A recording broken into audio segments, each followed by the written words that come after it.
Podcast, episode 51, recorded March 13th, 2011. I'm Tim Spaeth, and if you've never heard the show before, I don't normally sound like this. It's like Nick Nolte and Sam Waterston made a baby. That's sexy on so many levels. It really is. It's a baby that hosts a podcast. I am suffering from some sort of a thing. Let's call it a cold, and it will either get better or worse as we go here. But regardless, I will be depending on my co-hosts to do most of the heavy lifting for me, including a very special guest. Let's start by introducing Mr. Mike. Wait a second, Mike Bracken in the number one slot. What is going on here? There's some something's wrong in the state of the universe when I'm the top slot of the show. I don't know, but no Chi, no Brad tonight. So you just get me and Richard and Tim and our special guest, and I'll swear more for all the missing people. I promise. It's like our parents left us with the house for the weekend. It's kind of like risky business or something, huh? Can we wreck the Porsche later? Absolutely. Well, believe me, I have a feeling we're going to be setting the place on fire for better. We're going to have to reset the odometer by hand, though, because I'm sure he'll check it. Yeah. Or do the Ferris Bueller run it backwards in reverse? Mm-hmm. Cool. Hey, did I hear? That's a lot of 80s movies in one reference. Top Gun. Goose. No. I've got a good lock on our next guest. It's Richard Nyack. Hi, Richard. Hello, everyone. Richard and I just enjoyed a meal in Chicago on Thursday. It was great seeing you again. It was good seeing you too. You welcomed me into your empire. You came down from your throne atop your palace and dined with me. It was delicious. It's always a pleasure to see you, but I see you so often that it's not. I don't want to say that it's not special, because it is special, but like we just sat down and we were like, hey, what's up? I think that means we're friends. I guess so. That's kind of strange. It is. But I'm appreciative of it. Sometimes I kind of forget that you actually exist in real life, and you're not just like this weird internet thing. I live from MP3 to MP3. Yeah. Well, Richard, thanks for being on tonight. Now, on to our special guest. We are thrilled to welcome Rhea Monique. She is the community manager at wowhead.com. Rhea, welcome to the podcast. Thanks for having me. I'm really excited to talk about these games. And of course, the games we're talking about, you are uniquely qualified to provide insight and wisdom on, because our main topic is the return of our Gamer Exchange program.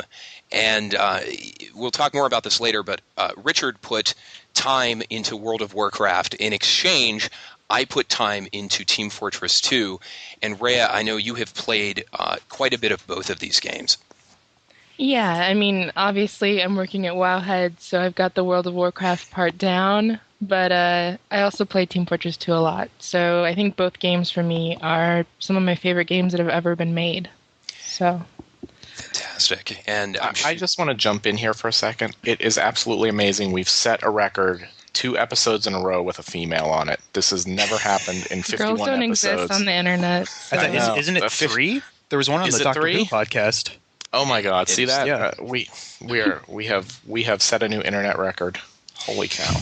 And we've actually had so many compliments from people who are just thrilled that it's not just dudes over and over and over. Which for 49 episodes, that's what this show was. So I'm so happy that we've been able to mix it up. I'm trying not to be offended about that too. You know that everybody's like, "Ooh, girls, yay!" I'm pretty sure saying that you guys sucked before. They're saying like, those other episodes weren't very good. I was gonna say, I'm pretty sure they were just sick of listening to us every single time. Well, you guys, I was only on like 10 episodes, but 10 great episodes, Richard. So, regardless, Rhea, thank you so much for being here, and we're looking forward to hearing from you as we go here. So our Gamer Exchange program coming up in a bit. Thumbs up, thumbs down, that's coming up. Let's start, though, with our quote of the week. And my voice is too rough to make horsey sounds, so you're just going to have to deal with me saying quote of the week, and we move on. We start every show by reading a gaming-related quote from a developer, publisher, member of the media. Joining me now, my assistant, Felipe. He has the sealed envelope. Hello, Felipe. None of us have seen the quotes. I did ask Felipe to bring us something timely, ideally something from PAX. He is shaking his head. Not from PAX. All right. Let's open this up.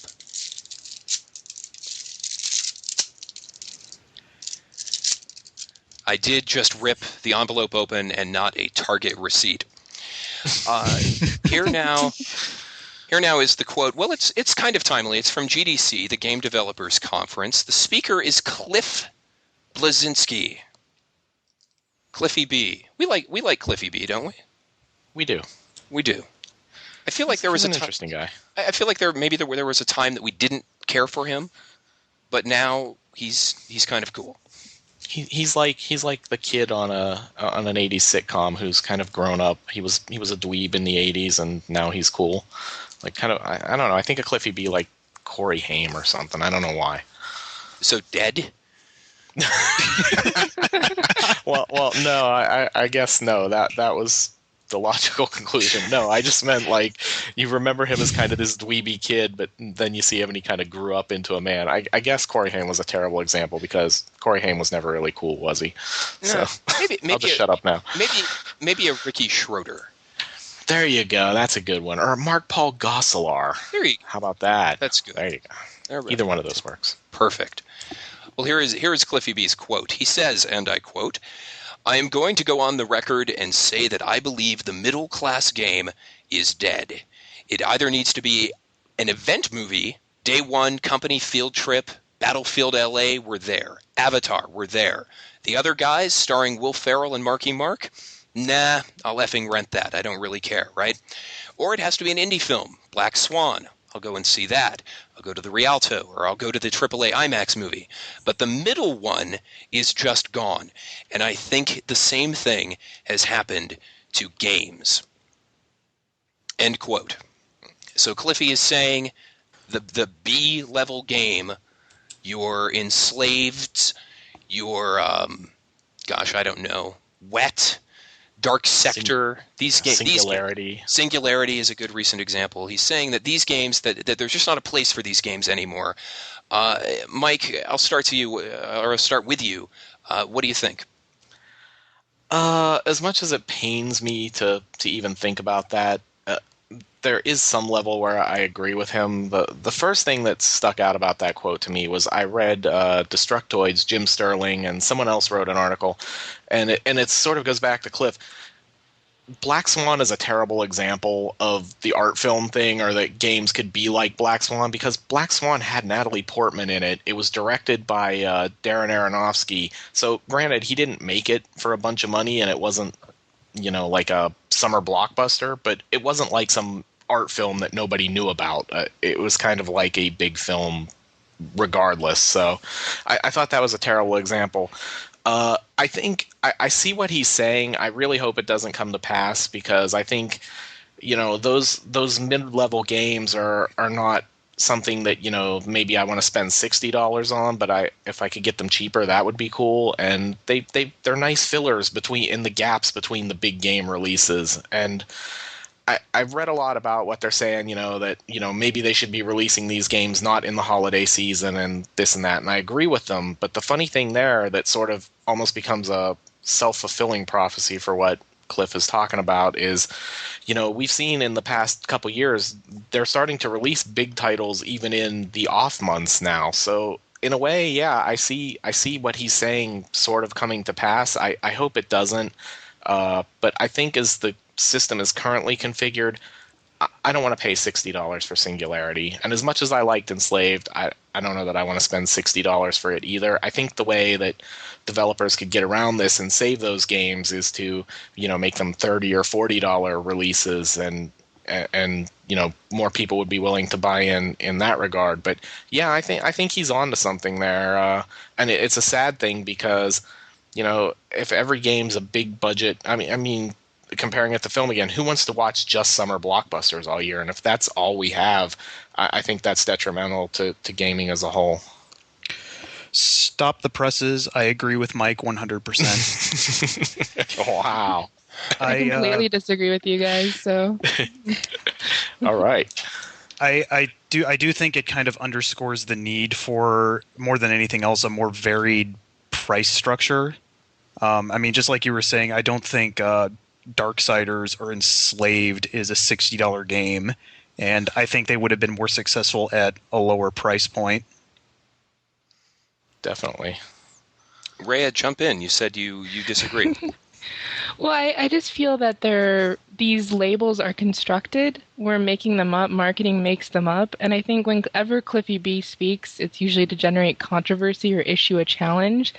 So when he said this, he doesn't necessarily agree with it. He's just saying, hey, there's blockbuster movies and indie movies. That's what games are like now, too. I mean, it's not really a deep observation. And when you look at it, I feel like, yes, there's games like Enslaved, which maybe could have benefited. Okay, not maybe. They really could have benefited being cheaper at launch. But is that really a mid-level game? At the end of the day, aren't they all AA games? I mean, AAA games like AAA, aren't they all really high build games with high production values? Or they're indie? Is there really even a mid-level game? I think it's kind of subjective how you define that, because, I mean, it depends on because I would consider something like Singularity a mid-level game. I mean, I didn't think Singularity but that was had that the good. amount of money spent, though. Like, that game's development is what caused it to become what it is. But it wasn't like it was set out to be a mid-level game. It just got delayed so much. But is that a thing where, is development cost the only factor in determining what is a mid-level game, though? Yeah, I mean, what about franchise potential, stuff like that? I just look at Singularity being a great example because that was Raven, and they did right before that they had done Wolfenstein, which was another sort of mid-level first-person shooter that comes out and it had some cool things to do in it, but it wasn't really pushing the envelope or cutting edge or anything like that. So I don't know. That's kind of what mid-level is to me. Is sort of a Me Too game. But is it really mid-level? Like, I mean, when you look at the indie label, for example, when you think of an indie, you think of a small group of people, sometimes even just one person producing something way bigger than themselves. That's what people think of as an indie game. And then when you think of a AAA game, a blockbuster game, you think of a huge studio producing it. But is it possible that mid-level games are just games we think aren't quite good enough to be a blockbuster, but they really are in the same category, the same amount spent, the same amount of people? You know what I mean? Like, are we just making this category to explain lower rated games? Well, I don't know. I would compare it to film. I mean, there are big studio pictures and things like that, and there are indie films, and then there are a lot of filler films that come out that, have like the same number of people who worked on something like Avatar, or maybe not quite that many, but but don't have the same budget and don't strive to be as innovative or anything like that. That's kind of just the parallel to me, or mid-list authors type deal, where guys who wrote, horror had a bunch of mid-list authors. There was Stephen King and Dean Koontz and Clive Barker, and then a bunch of guys, who weren't quite as talented but wrote similar stuff that, filled in the gaps between those releases. That's just my take on what he's getting at with mid-level. So what would be like a Square Enix game, for example, Final Fantasy XIV? That game is obviously a AAA title, the production values alone, the way it was launched, but it's failed. I mean, they're shutting down the servers. It's free to play right now. It's been a complete disaster. Is that a blockbuster game, or is it a mid-level game under this? Because it certainly is an indie. Is it possible? I believe it's possible to have a AAA failure. Yeah, I would compare it to like Waterworld. It's like a Waterworld. I mean, Waterworld had that huge budget and was supposed to be such a big deal, and Kevin Costner was huge, and it came out and flopped. Or Heaven's Gate. So it's a really interesting topic. I mean, it's one of those interesting things to hear you talk about it, because I see mid-level and I automatically think one thing, and being self-centered and egotistical, I think everybody thinks of it the same way. And it's good to hear that you're thinking of it in a different way, maybe. So maybe there's something more to it than that. I don't know, though. It's like a slippery slope of defining it, because like when I think of Telltale games, that could be a mid-level to me. because they do Yeah. Jurassic Park, but their prices are perfect for a mid-level, so they're not really fitting in this thing because I think they have a niche. You know what I mean? They're not in trouble Right. because they're always going to sell their little episodic games because they work well. And, so I kind of all- think maybe that's what they should be working to. Everybody, there's sort of this thing with the Enslaves of the world, and honestly, this isn't to pick on Enslaved because I loved Enslaved. I thought it was a really good game, and it's sad that it didn't get more attention. But something like Singularity, where it's a good game and a lot of people worked on it and hard and everything, but we have to maybe get away from this pricing structure of every game is $60 type thing. Maybe more people should be looking at what Telltale's doing and, emulating that with some of these titles that aren't guaranteed, franchises. Yeah, it sounds like we need a more open marketplace for games without as strict price controls. And I've been noticing that a lot lately, like it'll release for a large amount, but then there's the discounts within 1 to 2 weeks later. Mm-hmm. Like I know for me, when I got Enslaved, I got it a month after release for $25 on Amazon. So if I'd bought it on release, I'd be really mad. It's I often say, talking about Amazon, I think anyone who buys a game at $60 is crazy because every, big budget, big name release on Amazon within 3 weeks is on sale for $39.99, even if it's just for one day. Black Ops, Dead Space 2, Bulletstorm just came out. It was just on sale for $40. There's no reason to be spending $60 on a game. But why do they do that? Like, I mean, I know obviously they're going to get on, pre-orders and on-release sales, but isn't it kind of disingenuous to the gamer? Isn't it kind of mean to us, like really unfair, showing disregard for us to put it at that price, knowing they're going to discount it in a week? I think it's just, I think it's the funny thing about gaming companies is that they just really don't respect us as consumers, and they think most of us aren't very smart for some reason, because any other industry that did that, people would wise up and say, well, screw this, I'm not buying anything at launch anymore. I'll wait 2 weeks till you drop the price and do that. But for some reason, we all want to be early adopters and have the new game the day it comes out so we can tweet about it and shell out that $60 anyway. So they're playing on the fact that we're nerds. Yeah, They like to have I nerd think cred. so. we want I to get think all the so. achievements before everyone else gets them. From everybody else, that's right. But at the same time, I think a lot of people are, you still pre-order a certain select amount of games, but I think a lot of gamers are letting them slide, Yeah. They're starting Well, to do that.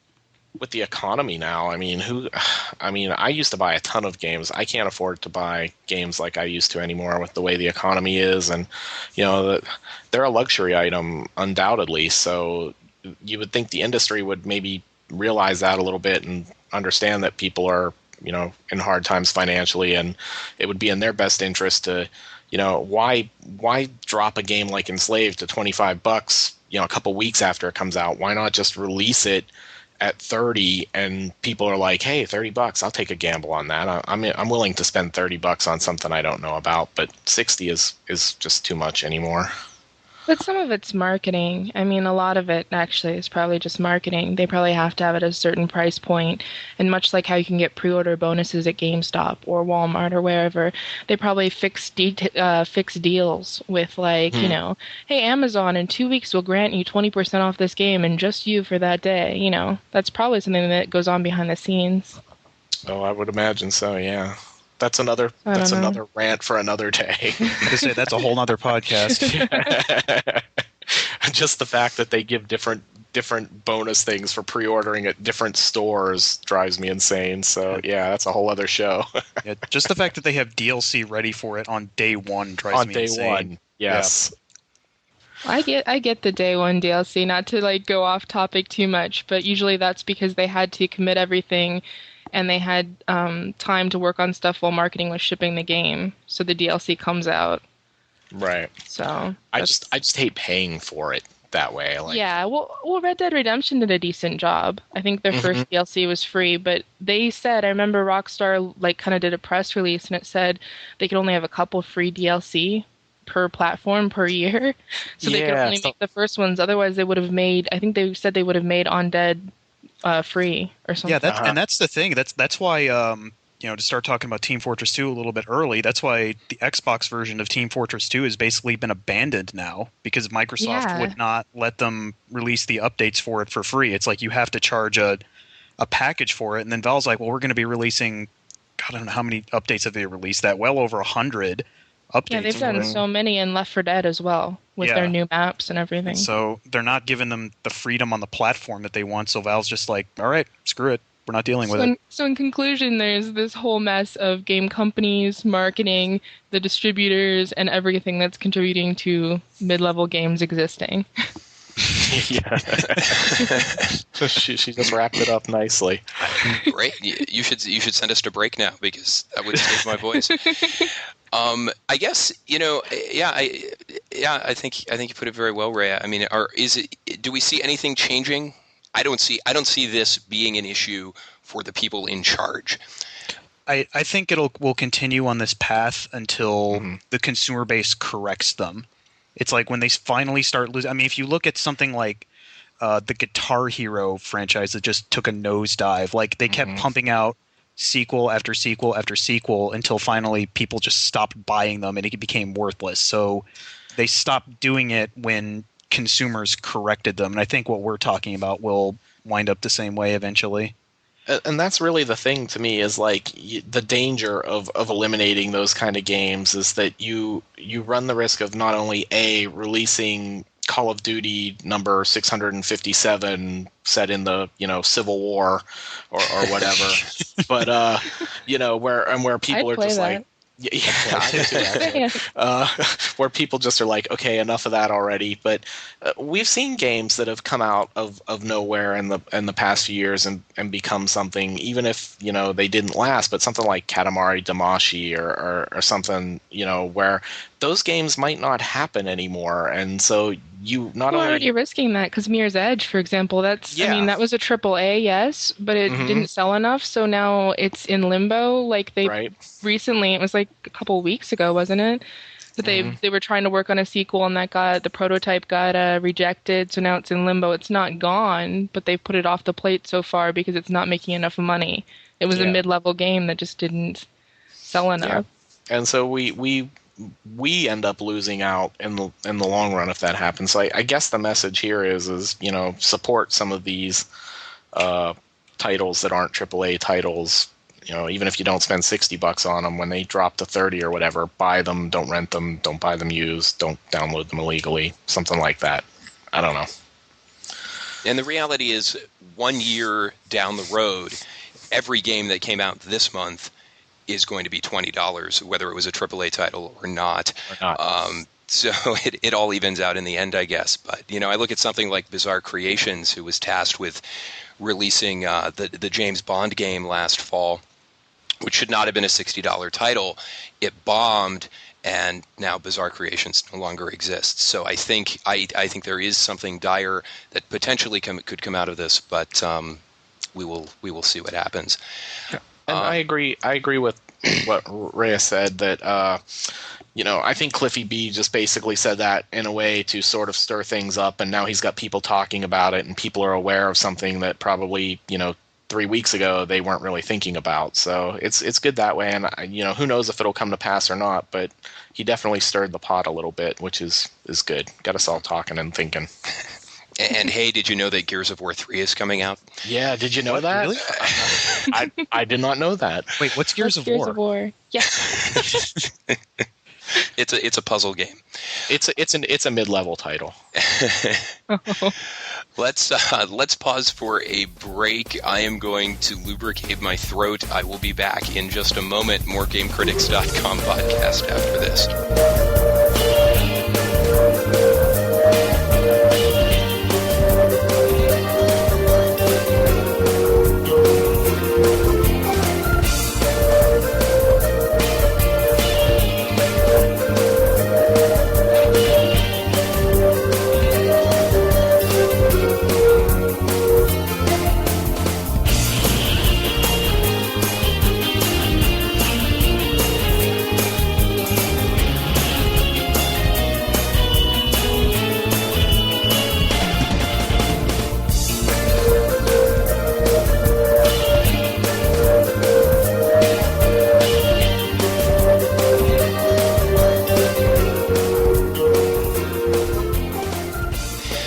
Welcome back, everybody. We turn now to the second installment of our Gamer Exchange program. This is where we try to understand the passions of our co-hosts, to explore games outside our comfort zones, examine the appeal of these games, and hopefully in the process become better human beings. In the past, we exchanged Two Human and Dynasty Warriors back in that was an episode in the early 40s, I think. But this time around, Richard volunteered to explore the world of Warcraft if I, in turn, explore the world of Team Fortress 2. And we did just that, and now we're going to talk about it. As I said at the top, Rhea is intimately familiar with both games. Please don't hesitate to jump in at any time here. I do want to mention before we start, before I let Richard jump in, for those who don't know, Mike was also a hardcore WoW player, has canceled his account. Yes, I have. And have not missed it. But Mike, you have not spent time with Team Fortress, is that a correct statement? No, I don't. How I don't can have you any do that? Team Fortress experience. How have you not played Team Fortress 2? Because I have it on Xbox, and by the time I got around to playing Orange Box, there was like You're nobody forgiven. left. You're Yeah. forgiven. You don't And want it to was play just that not- back. Good, but Exactly. we've had this conversation. Yeah. I've thoroughly vetted the other co-hosts as to why they have not played Team Fortress. Yes. So, and I should say that I have canceled my WoW account, so I don't play anymore, but I have plenty to say, and I can't wait to hear what Richard has to say about WoW. And Richard, why don't we start with you? In fact, I understand you have prepared a statement. Yes, I have prepared a statement. Mr. Speaker, if I may have the floor. The floor is yours. This was actually not my first experience with WoW. I played it several years ago, not too long after it came out, because it was, the big cool thing at the time. But I only got to level 13 before I stopped, and it wasn't really because I hated it. It was because I was still in college at the time, and there was a bunch of other crap going on, so I wasn't really playing any games at all. So this time, I came at this with a fairly fresh perspective, especially given everything that has changed in WoW since the last time I played it. And this time, I was dedicated to getting the proper WoW experience. So this time, and brace yourselves, I got to level 22 before I stopped. Oh my Wow, you almost God. doubled. I know. That's not to say I wasn't into it at all. At the beginning, I spent like 3 hours deciding how my troll warlock dude would look, which mainly consisted 3 of me hours? Wow. trying to decide which tusks looked the most You like. guys said you didn't have any Mustache. girls on this show, usually.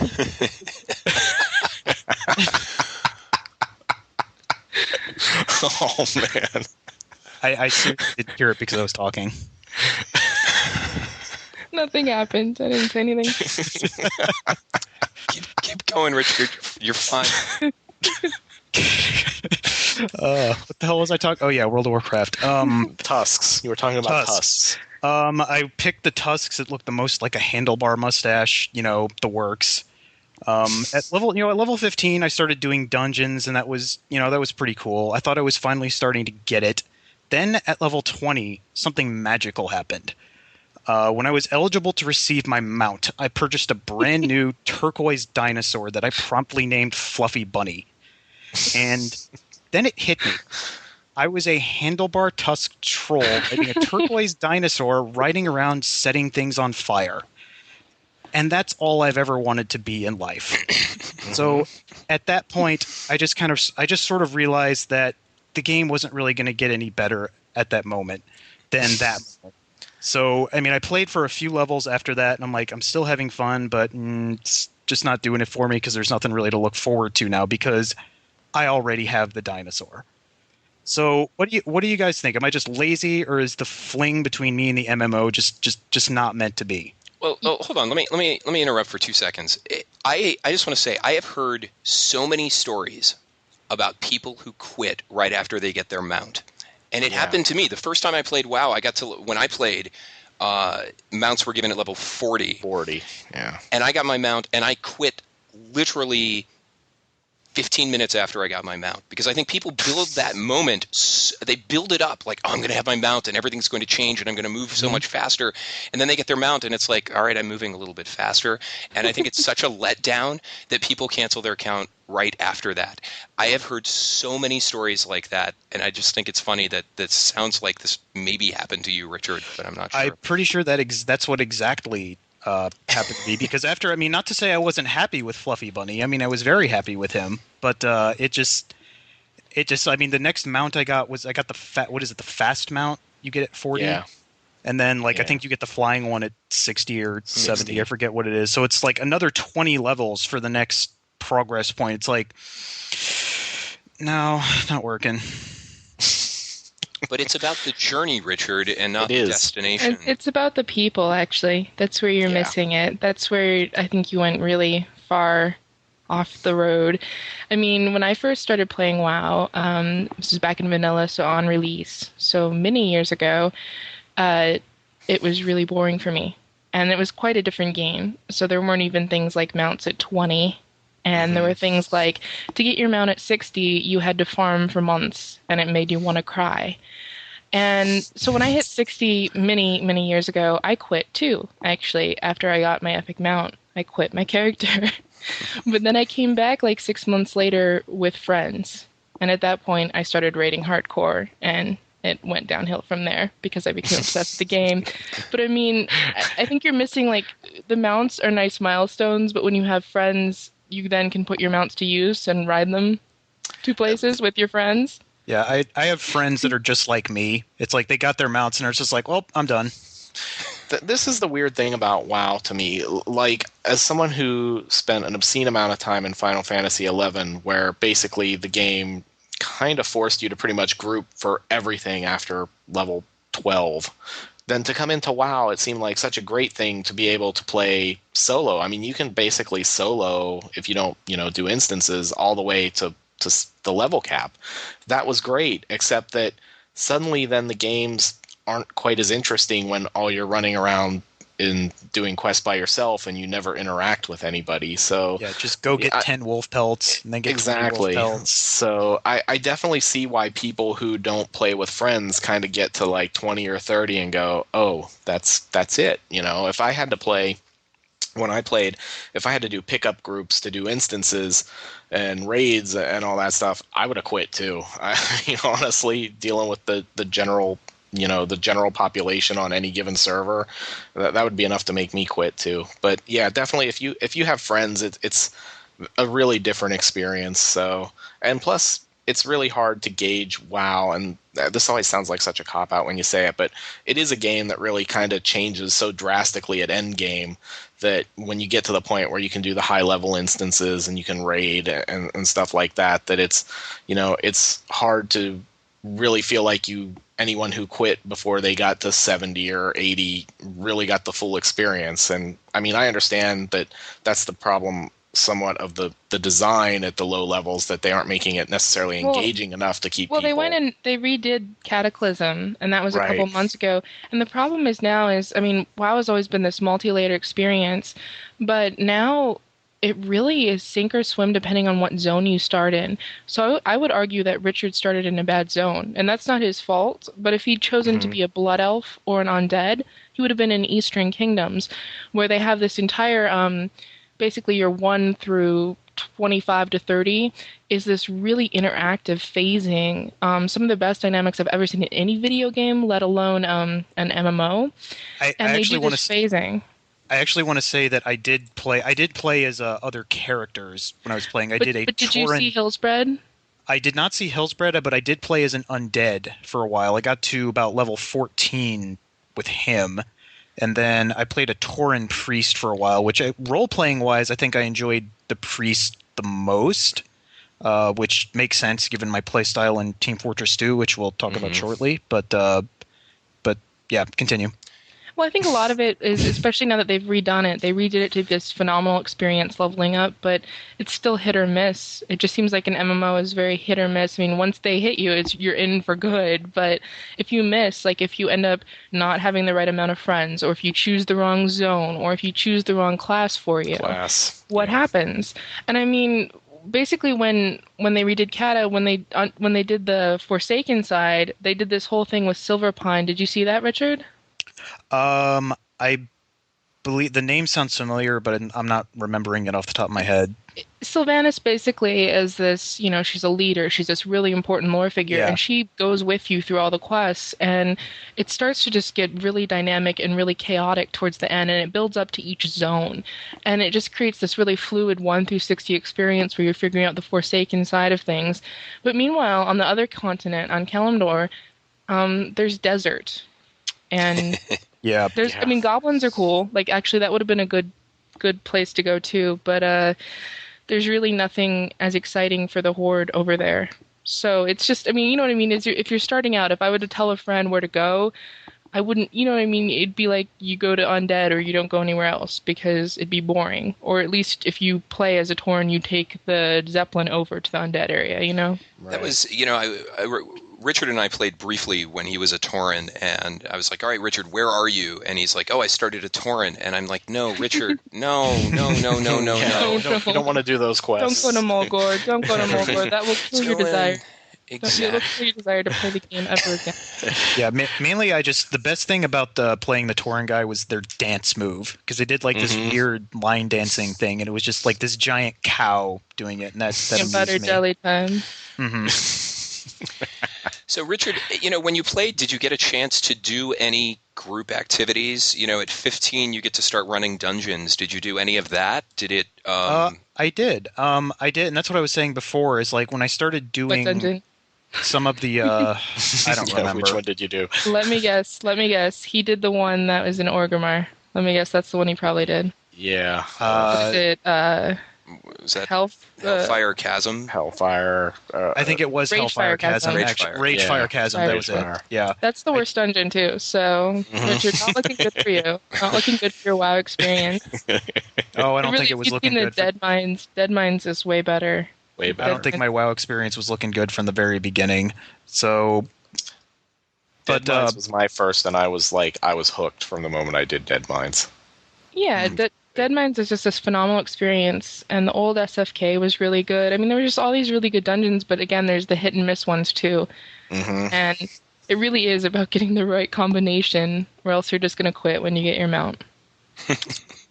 So is that a failing of WoW that it's not guiding the new player to the best content, that it's kind of a crapshoot if you've never played the game before? Do you have to know a veteran to help guide you to the hottest content?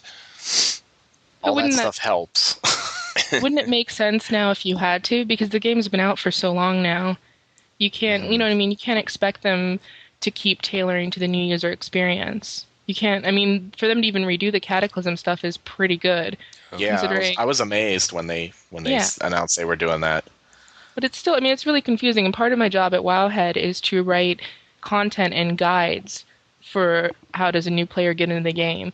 For example, like one of my bosses, his fiance, when she got the game, she just didn't even really know how to use Wowhead because she didn't understand how to get gear. It was just a hard thing for her. So I had to write, you're going to have to write a guide saying, here's the dungeons you should go to. Here's why you should go to them. Here's what you can look forward to. Because if I mean, like I said, if you go to the wrong dungeon, it might kill your desire to ever do a 5-man. Because you were like, this isn't anything special. Yeah. I just feel like so much of the appeal of WoW to me in the early days, and I think I played WoW for different reasons, certainly different reasons than you play Rhea, because for me, I prefer WoW as a single-player experience.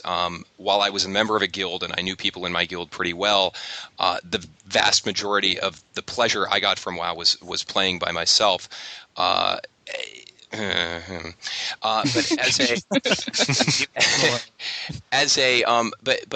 the reason I was interested in playing WoW was I'm a to-do list kind of gamer, and we've talked about this on the show many times. I need goals to achieve. I need goals to meet, and so I play because I like filling experience bars, and WoW has more of that than any other game I've ever played. Every action has some sort of benefit, is leading me towards the next thing. So for me, the what am I trying to say? On one hand, WoW has never been better for that. So, the single player experience, the level 1 to 20 experience, it's holding your hand through the content so that you are acquiring stuff at an incredibly fast rate. And on one hand, that's fantastic, but I feel like WoW has sacrificed in doing that the world of Warcraft. It has sacrificed exploration. It has sacrificed, to a degree, the lore, the sense of wonder, that it really now has become a framework for questing, a framework for getting stuff. And I wonder, Rhea, how would you react to that sentiment? See, I'm really torn because on one hand, like, I have played every expansion and I've played them all really obsessively, really hardcore, but Cataclysm is the one expansion I went casual in. So I don't know if I'm kind of agreeing with you, Tim, like if, you know what I mean, like, or if I burnt out. I don't know which one it is. I still love the game, but it seemed like the stuff became so easy to get that I didn't have a need to play obsessively anymore. Like there weren't as many to-do lists to do. It was like, for one thing they did is they took 10 to 25 mans and they made them share one lockout. So now you can't do the 10 and 25 men separately. And before it meant that you had different things to gain by doing each one. And stuff like that. And even in leveling, you can now get to 1 to 70 in about a day played if you've played the game before. Back in vanilla, even if you'd played a billion hours, it still took about 10, 12 days of played time. So I'm talking each hour into a day. So it seems like they have dulled it down, and that's good for accessibility, but it's also kind of a turnoff because things have become a little too streamlined. We did a Cataclysm show probably 4 months ago or so, and we echoed many of those same sentiments. Absolutely, Cataclysm is kind of a turning point, and ultimately I burnt through that content so quickly that there was just... It's a good turning point, though, too. Like, you know what I mean? Like, from my point of view, it's not, maybe, because I got a little more casual. But at the same time, I can see why it's better for the population as the whole, on the whole, for the game as a whole, to be that streamlined. Because, honestly, a lot of people were playing maybe too many hours. And new people were having a harder time getting into stuff. And, I mean, they did the fixes, I think, for the larger percentage of the population that plays. There's a lot of people I know are really getting lost in the content in a good way. Like, this is the first time. Like, I have a lot of friends who play the game, and none of them were ever hardcore like I was. But now they're doing their 10 mans and actually completing all the content. But for them, the game has never been better. Yeah. When they're done with their raid, they go out and start digging in archaeology, and they get obsessive over it. And meanwhile, it's like, well, I completed all my archaeology digs in 2 days. But for them, it spanned, months of entertainment. And they're doing stuff like trying to get in, like, archaeology is this whole other thing, but you can dig up all these artifacts, and some are bad, some are good, but they're doing stuff like trying to get this skeleton dinosaur. So they're playing, hours and hours, and it's the first time they've ever had stuff to work for. Yeah. Like, back in Wrath of the Lich King, there were things like the Insane, which I did, and it really was insane. You basically had to get all these exalted reps, and you had to play obsessively to get it. But for them, that wasn't a tangible reward. Who wants this little achievement that doesn't even give you points? Right. It didn't mean anything. Right. But here they're getting stuff like archaeology, where if they put the time in to the Insane that I did, they can get a dinosaur that is a skeleton, along with the matching pet. And to them, it works. I got both of those things, and it was kind of a letdown, actually. But yeah, it's an interesting thing, and I guess Richard, as we close out our discussion of WoW, or at least for the moment, is there anything that WoW, if WoW did differently, that would have kept you in the game? I mean, are you and MMOs just incompatible? What would WoW have to do to keep you going? Well, based on what you guys just said, I think it would be give the kind of dynamic experience to all of the areas and not just some of them. Because apparently I chose the worst ones to start in, which turned me off. So I would guess make the bad parts not suck. Is my message. Oh, God. Or you go to Wowhead and you read the guides and it tells you where to go. That sounds like the Yeah, best see? solution. So why don't I talk a bit while I still have a voice about Team Fortress 2, and we'll see if I'm crazy or not. What I'm going to say about Team Fortress will in a large part mirror what I said about StarCraft 2, and that is that I recognize Team Fortress 2 as something of a masterwork, but it is a masterwork that I will never be passionate about, and that I honestly can't imagine ever playing again. Um, Wow. I know, That's pretty harsh. I know. It is to me an extraordinary achievement to have 9 unique classes that play so differently from one another, that are balanced so well, to have a game with such a variety in maps and gameplay that quite literally the first 10 games I played felt almost like completely different games with completely different rules. There's a great joy to that. As we talked about a bit before the show, Valve's support of this game is to be endlessly commended. Every time I launch Steam, it seems like there is something new being downloaded to the game, whether it's new content or balancing, or I'm not sure what's in all of these patches, but it seems like it's every time I launch Steam. But on the flip side, on the negative side, I think Team Fortress 2 is incredibly unfriendly to a new player. I think the tutorial videos, while they are very entertaining, do a terrible job of educating the player. I felt very lost when I started my Team Fortress experience. There's a single player tutorial. It's a joke. It doesn't teach you what you need to know to be successful at the game. I feel like Team Fortress is a game that is perfectly happy catering to the audience that it already has, and really doesn't care about bringing in new players, and that's fine, and that's okay. There can be games like that.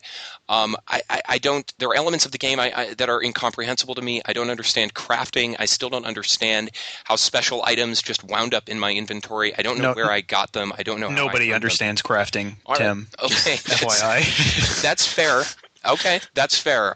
But I had special items wind up in my inventory that just kind of magically showed up. Richard, over lunch, you kind of explained that to me, but I still really don't get it.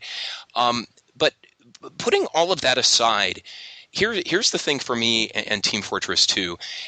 None of those negative things really kept me away. And if not for what I'm about to say, I would probably still be plugging away at Team Fortress.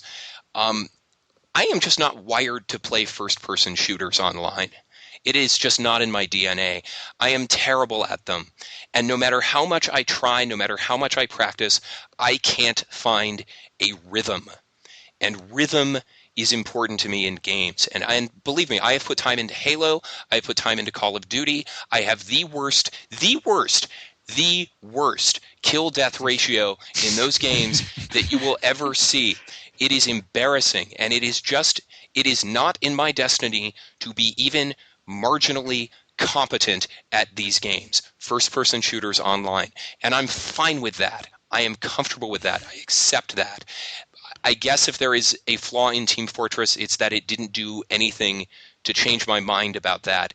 But again, that's okay. I think part of being a critic is being able to recognize what is appealing about something that may not be appealing to me personally, and I see that in Team Fortress. And Richard, I get, and Rhea, I get why you would play this game obsessively. I just can't because I'm not wired for it. And at this point, I'll let you. I'll open the floor to questions. Tim, can I ask what? I think we talked about this over lunch, but what classes did you play mainly I was gonna ask that when you were too. playing? Sure. I started with medic because I knew I can't aim very well, and I thought medic would. So you thought you'd heal people that were ungrateful and would try to get you killed as your first thing? Yeah. I don't know. I mean, How'd that work out for you? well, I mean, I play it well. Here's the thing. I play a healer in WoW, and I exclusively play a healer. I love healing dungeons in WoW, and I thought, all right, if I can't shoot people very well, I will heal them, and perhaps I just have an innate skill to heal people. I found it very unsatisfying to heal in WoW because you're basically just following somebody around, pointing your little wavy Ghostbusters stream at them, and it was like, well, this is fine, but what's the point? I'm not really. I followed that Did- logic too. Yeah. I actually, when I started TF2 back in the day, for my nerd cred, but when I started TF2, I thought I'd be a medic too because I was a paladin in WoW. In all these games I'd play, I always play the healer. And while I liked it, I actually did like it, but that's probably because I was healing friends who are giving me high fives when I saved them. They actually appreciated me versus the normal pug who will kind of just blame you for eventually dying, even if it was inevitable. But I switched to sniper eventually. Like after 30 hours of medic, I switched to sniper for the first time, and it was like love at first headshot. It was amazing. But you know what I mean? Like sometimes you can't really go with your MMO to FPS. You just can't carry it over because honestly, the healer is kind of the underappreciated, overwhelmed person who's chasing after all these people, trying to dodge, grenades being thrown, and no one is noticing them. No one cares. See, that's actually kind of what is appealing to me because my top two classes played are engineer by a lot, and then number two is the medic. And it's really, I think I took that mentality into my MMO playing because the healer is what I had the most fun with, and it's what I have the most fun with doing in TF2. It's like I like being the backbone of the team, like the one that everyone else depends on, and if you fail, the whole team fails usually. It's just I think it's just more or less my mentality. Did you start out with that though? Like when you first played TF2, did you start out playing the medic? Because I just think that might be for Tim here. It might have been a turnoff to start playing as a medic. I did actually. I actually started playing as medic, but then I started playing engineer virtually nonstop. Once I finally started learning the maps, setting the traps and just setting everything up was appealing to me. Like I'm a very meticulous person about that sort of thing, so I like doing that. Well, it's a lot like the medic in that it's the backbone of the team. Because if you don't have a good Engie, they're going to get your intelligence, etc. Yeah. And no one really appreciates you because you're just over there building a dispenser. No one really cares. The only time they speak to you is to yell at you to move your dispenser closer. Yeah, and that's the thing. That's another thing is that one of the most satisfying things that will ever happen to me when I'm playing Team Fortress is I'll put up my sentry and stuff somewhere, and a whole bunch of people run by. It's like, dude, what are you doing? Move your sentry up. I'm like, no, trust me, it's better here. Just like, no, move it up. I'm like, no, it's better here. Just trust me.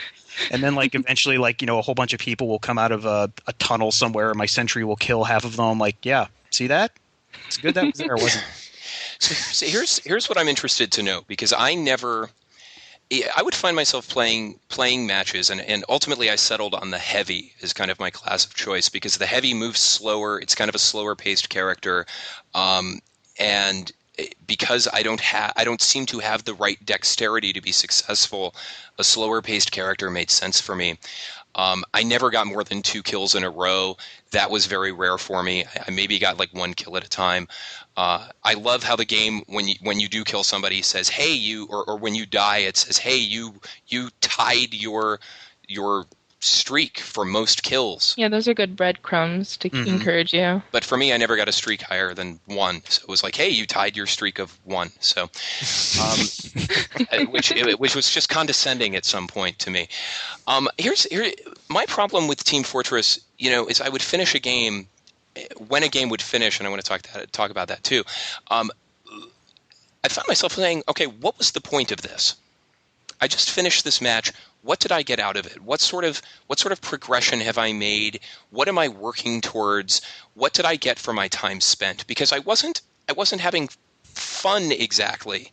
And I go back to WoW. It's that to-do list. It's that constant progression of money and experience and reputation and achievements and loot.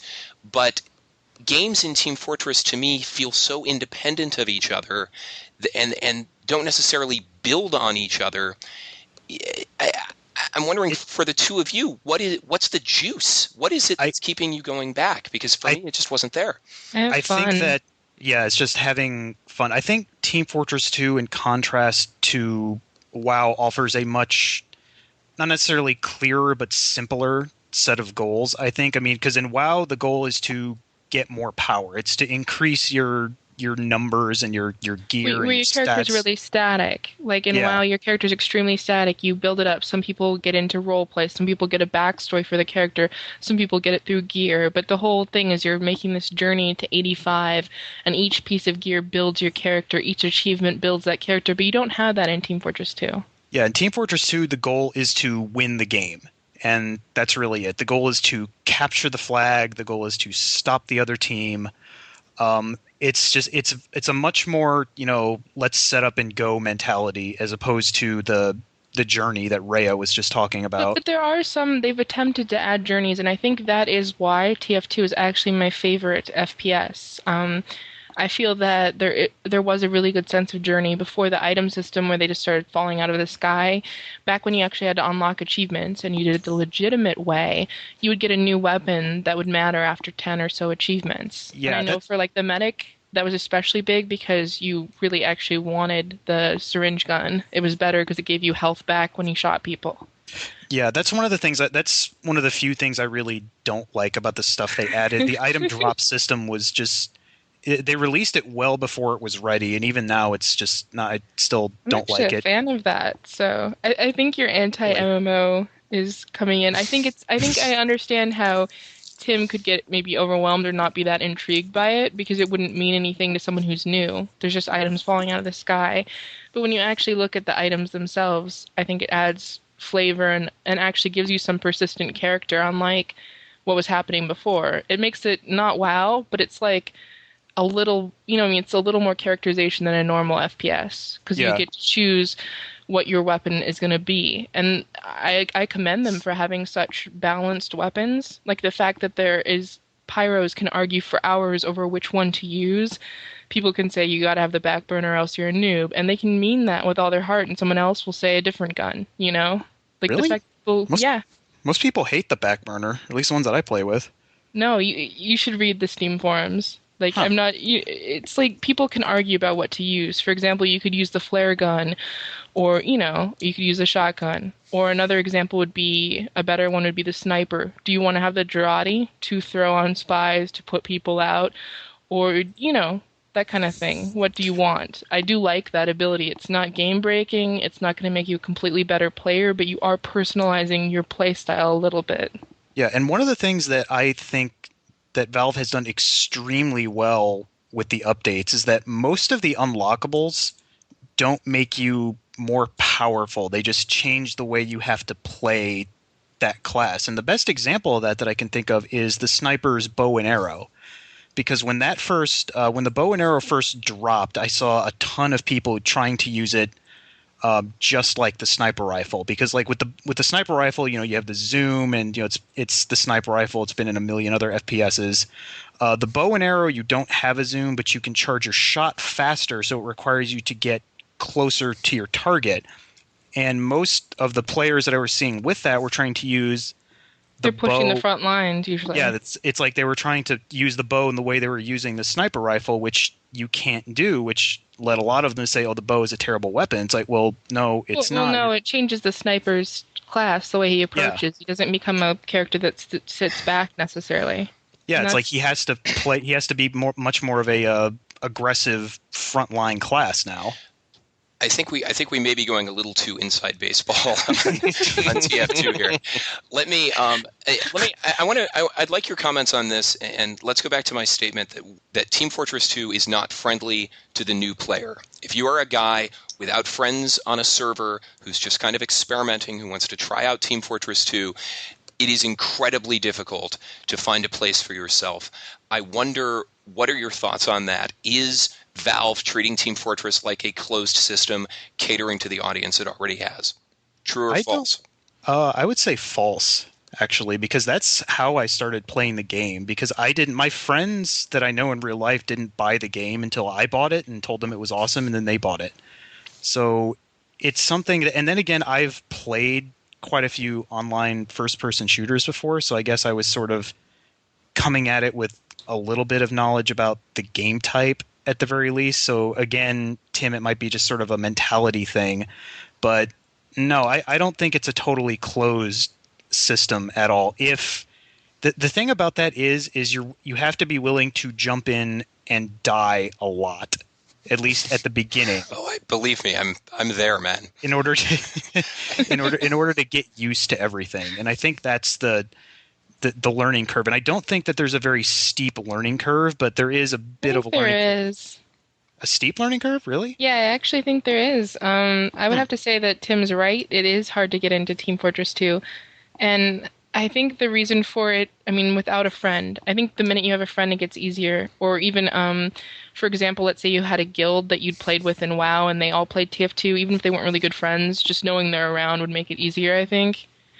But I think there is a learning curve because you have to learn where each little map is. And yes, you can go in and have fun. Maybe if you had a healer or maybe if you got lucky as a sniper, you could get some good kills. But you won't really have fun until you've mastered every class's abilities so you know how to counter them.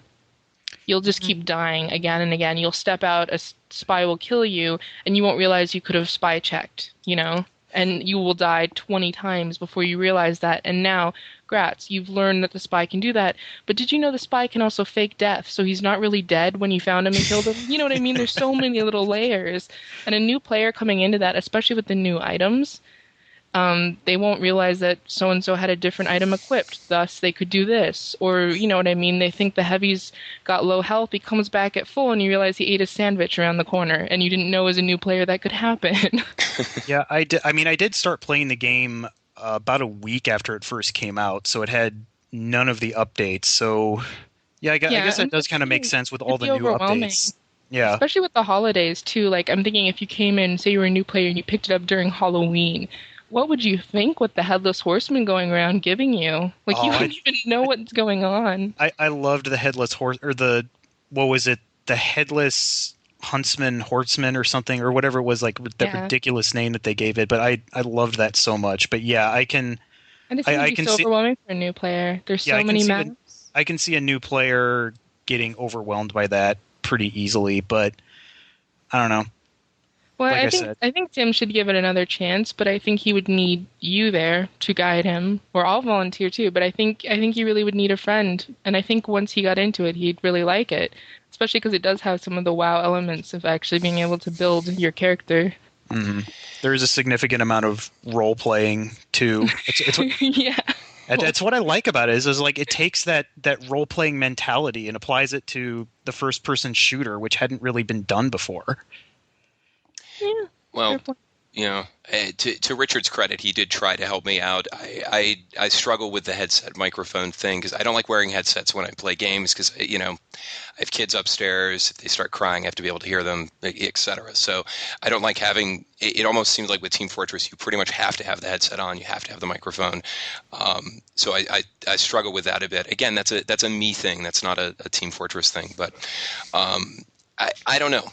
I don't see myself going back. Like I said, I have this genetic disorder where I can't aim quickly enough. And I don't think there's any amount of tutelage that can change that because, believe me, like I said, I've put the hours in. Mike Bracken, are you alive? I am alive. All right. Do you have any thoughts? No, I was just amazed by the level of detail we got into there for a little bit with like the back burner and the. I'm sorry. No, it's quite. It was quite. I mean, are you interested in the game now? Well, I am, but I don't have Tim's problem like where I'm just awful at these things, but you know, I'm not great at them.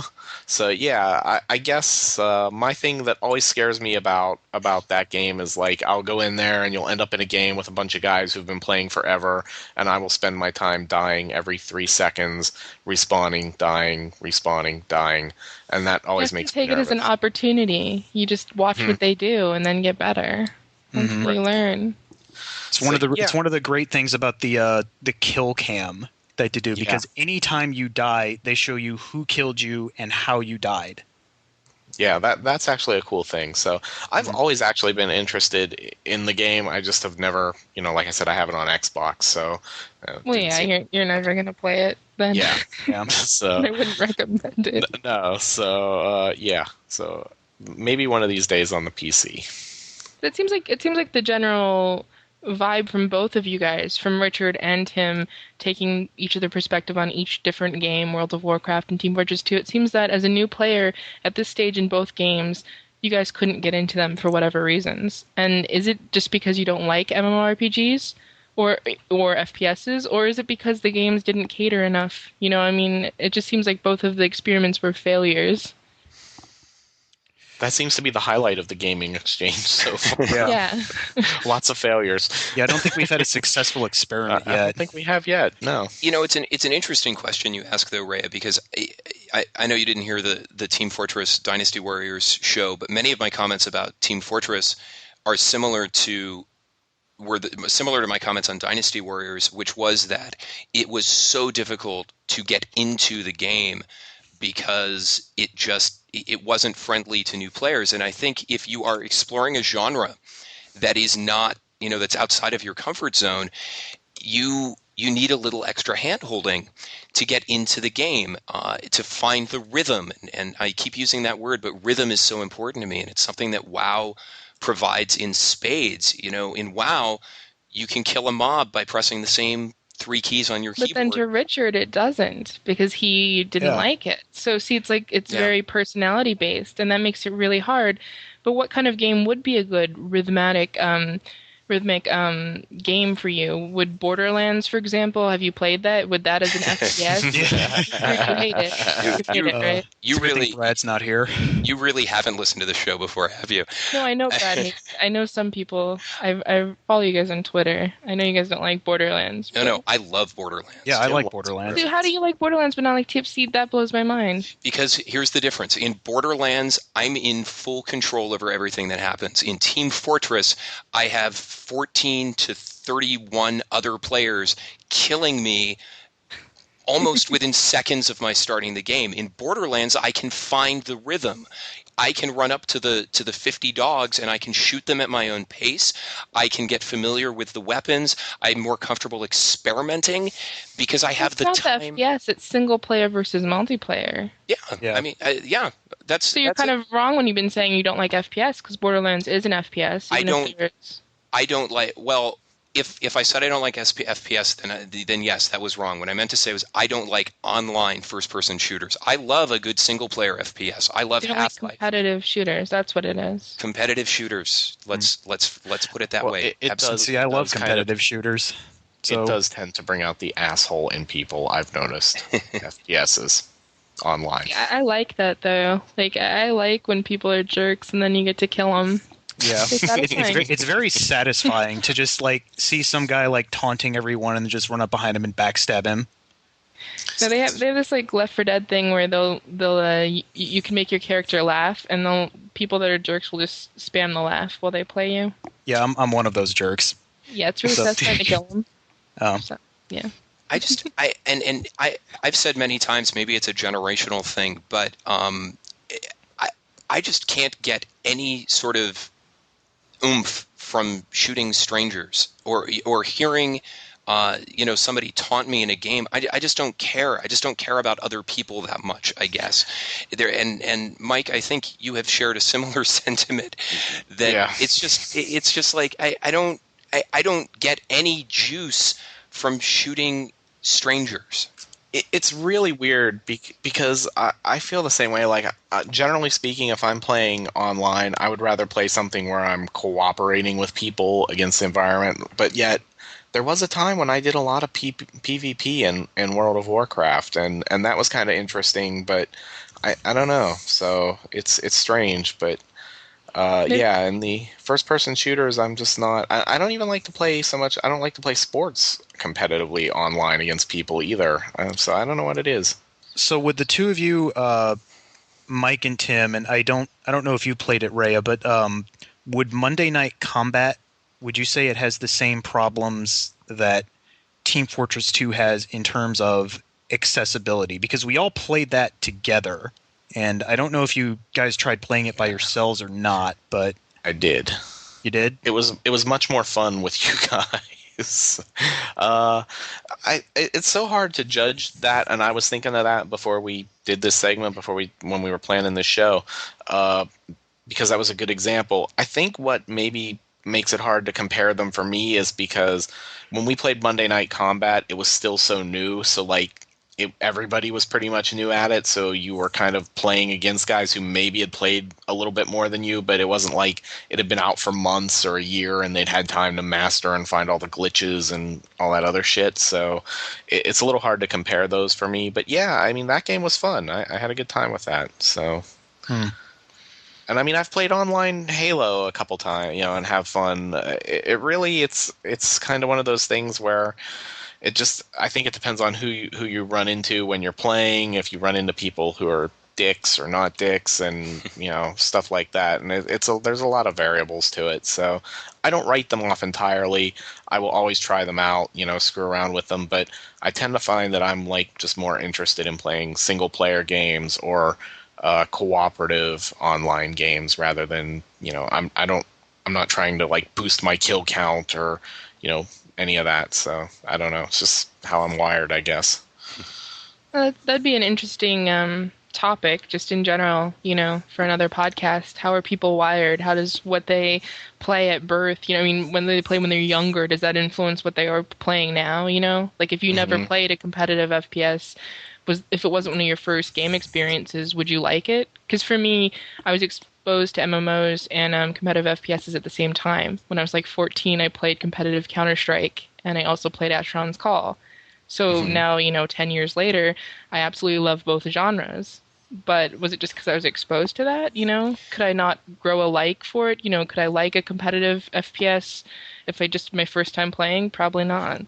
Well, I think there's something interesting there too, and just the age thing, because I'm old. I'm 38. So I mean, I grew up at a time and started gaming at a time when we had the Atari and Pong and all that, and so by the time online games came around, I was already an adult. So I mean, and the first thing I played online regularly was like Phantasy Star Online. So. And again, that's why I prefer to play cooperatively, because that's not a PvP kind of game. It's you and 3 other people against the environment type deal. So yeah, there's definitely something interesting to that. Yeah, the first online experience I had was Dark Forces 2 Jedi Knight.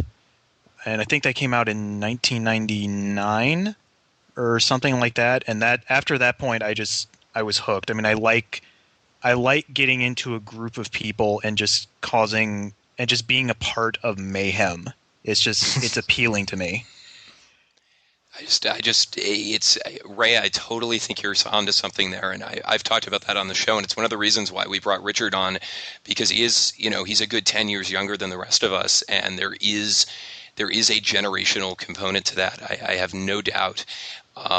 My first online experience was with something called the Sierra Network, which was online, like card games and so forth. So if there was something like Team Picross, I might be more amenable to it. But Team Pinball, absolutely. But I don't know about Team Fortress. So Team Back to the Future, exactly. Why don't we close the books on this? We will chalk this up to a successful failure. I think this experiment. I think the discussion was fantastic, but unfortunately we have another gamer exchange program where we were unable to sell the other party on the game. We will try it again soon. I'm not sure what games we'll pick, but Richard, I want to thank you for coming up with this idea, and thank you all for your insight. Why don't we take one more quick break, and when we come back, thumbs up, thumbs down, and we'll wrap this up. More GC.CP right after this.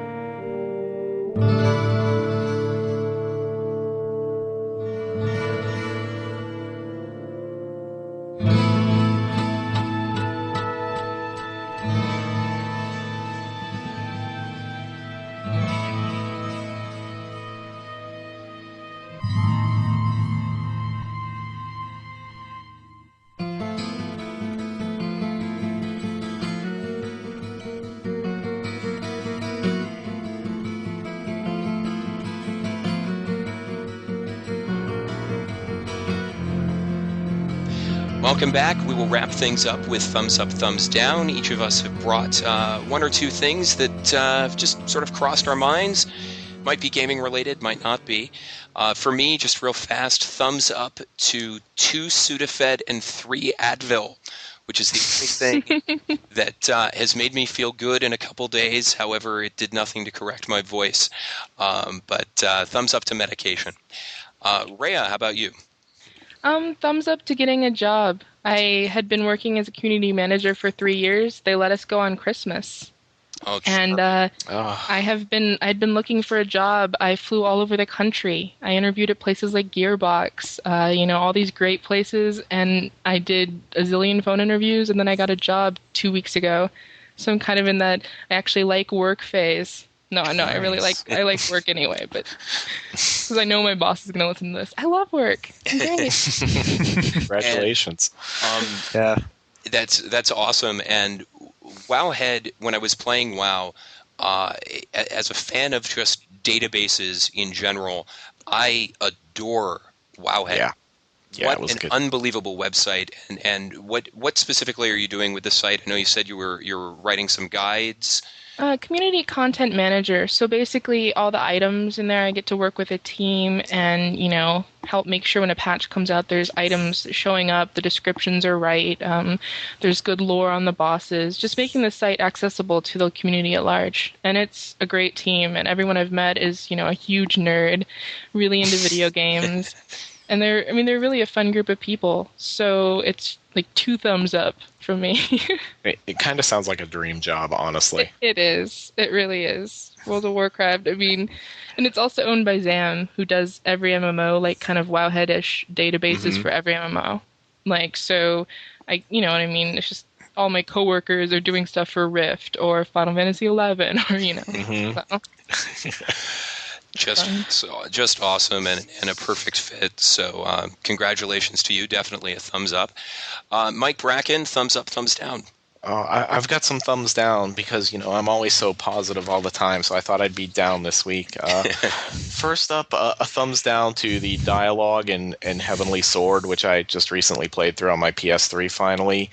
There's actually a line in this game where a character says that the main character wants to put her slavering jaws on his sacred genitals. What?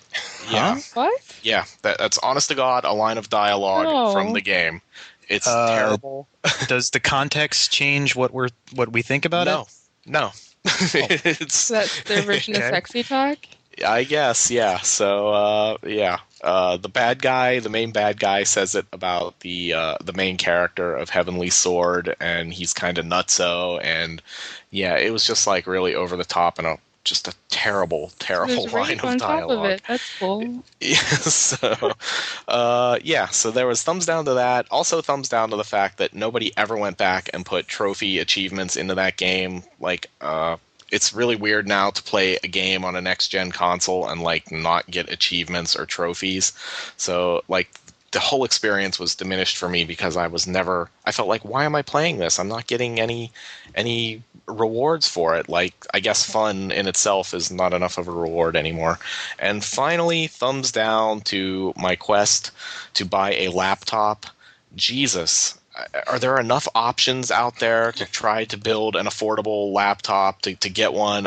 I have looked at so many different builds and models and this and that. I just want to give up. So somebody should really make that there needs to be an easier way to do this, and if there is, I don't know what it is. So thumbs down to the whole laptop buying process, even though I'm still going to buy one. I will tell you that our friend Night Dreamer on Twitter, yes, good resource for this sort of thing. I ran the one I was looking at by him. Actually, he was the first guy I went to. Good. And Mike, I should mention we are starting a new segment this week. It's the number of days Borderlands has been out that you haven't played it. Oh, yes. And well, you can thank Gamefly. Yeah, so thank Gamefly for that. This week we are at 509 days. Yes. Thank you. All right. I'm trying. I really am. That's fine. Well, we'll be following you along on this journey. All right. Maybe when the sequel comes out, you can finally play the first one. Well, that's it. That's funny you mentioned that because I'm just now playing Dragon Age, the first one. So. So you must have woken up to do the podcast. Yeah. That's a discussion for another day. It is. I should. Well, we'll get to the next show after we do Richard's thumbs up, thumbs down. Thumbs up to Teenage Mutant Ninja Turtles 3: The Manhattan Project for the NES. I was spending the last week in Chicago for business, and I was staying with a friend of mine, and we basically spent 2 nights trying to beat that. It's a good game. It's the epitome of just, that side-scroller beat-em-up style of game. Thumbs down to eating establishments in Chicago that do not accept credit cards. Ooh. There are a staggering amount of them, and I don't understand how you could run any sort of restaurant or even a business without accepting credit cards and still be able to keep going. So that was annoying. It's the fee they charge the restaurant for using credit cards is not makes it unprofitable. But I've never seen one outside of there that didn't charge it, that did not accept credit cards though. It's taxes, baby. In the Bay Area, yeah, when I lived in the Bay Area. But it's annoying. I agree with you. It does suck. You have to call ahead if you aren't familiar with the restaurant. But you'll learn. I'm sure you'll be back here in a couple of weeks, and we'll... Yeah, I'll just make that 7-hour drive again. So my thanks to everyone. Before we say goodnight and thank our guest, I do want to mention episode 52, which we'll record in a couple weeks, will be our Dragon Age 2 show. And I want to mention that because so many of you follow Brad Gallaway on Twitter, and you know that he is on... I'm excited to listen to that one. he is on just a tear ripping this game to on a shreds. So I cannot wait to have that discussion. Richard, have you started it yet? No, I just got home today, so I haven't had a chance to start it yet, but I'm going to start it promptly tomorrow, and then if it deserves the bashing, I will happily join in on the bashing. If it does not join in on the bashing, or if it does not deserve the bashing, then, well, we're going to have an interesting show. Yeah, it's going to be good. She is playing it too, so we'll have at least 3 people who've played it. So Dragon Age 2 coming up on the next GameCritics.com podcast. My thanks again to our special guest, Rhea Monique of Wowhead.com. Boy, you were spectacular, and thank you so much for being with us. Well, thanks for having me on there, and I'm sorry for going all nerdy into TF2 because of Richard. No, it was great. It's a gaming. Great. That is exactly why I invited you on the show, because nobody else can talk about Team Fortress 2 with me. The show is all about nerdy. So. And Rhea, if people want to follow you, is there a Twitter that you give out? Should they just go visit Wowhead? Is there anything else you'd like to plug? I guess. Basically, you can follow me on Twitter, and my username there is Ashelia, and they can link it in the post or something. And I also do Helmo.com, which is where I write stuff, but I haven't written lately, though that may change at some point. Maybe. Probably not. But yeah. Fantastic. Well, Rhea, thank you again for being with us. My thanks also to Richard Nyack and Mike Bracken and the vacationing Chi Kong Lu and Brad Gallaway. We miss you guys, and we look forward to having you back next week. I am going to go rest my voice. If you were listening to this show and made it all the way to the end and this didn't bother you... probably just Night Dreamer. Yeah. It's probably just him. This point, Yeah. Night Dreamer. And Tim's mom. Yeah, well, no. Thank you so much, and we'll do it again next time. From all of us at GameCritics.com, we bid you good night and bon chance.